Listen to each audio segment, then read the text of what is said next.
வணக்கம். உங்கள் C news YouTube சேனலில் புதுவையின் இன்றைய நிகழ்வுகள். பழங்குடியினரின் கலாச்சாரம், கைவினை, வணிக முன்னெடுப்பை ஊக்குவிக்கும் வகையில் புதுச்சேரி காந்தி திடலில் 10 நாட்கள் நடைபெறும் ஆடி அருணிமா கலை கண்காட்சியினை முதலமைச்சர் ரங்கசாமி துவக்கி வைத்தார்.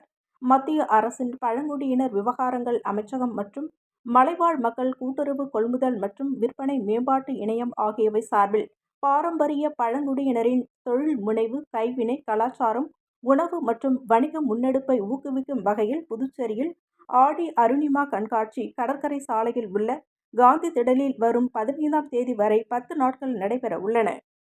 இக்கண்காட்சியினை முதலமைச்சர் ரங்கசாமி நேற்று மாலை திறந்து வைத்து அரங்குகளை பார்வையிட்டார். இந்நிகழ்ச்சியில் அமைச்சர் லட்சுமி நாராயணன் மற்றும் மலைவாழ் மக்கள் கூட்டுறவு கொள்முதல் மற்றும் விற்பனை மேம்பாட்டு இணைய நிர்வாகிகள் இவ்விழாவில் கலந்து கொண்டனர்.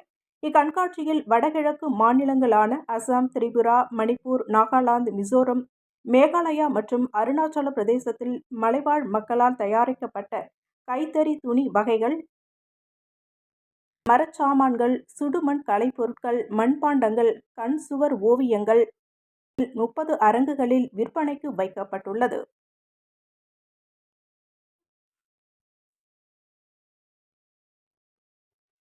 இத்துடன் உங்கள் சி நியூஸ் யூடியூப் சேனலின் புதுவையின் இன்றைய நிகழ்வுகள் நிறைவடைந்தன. வணக்கம்.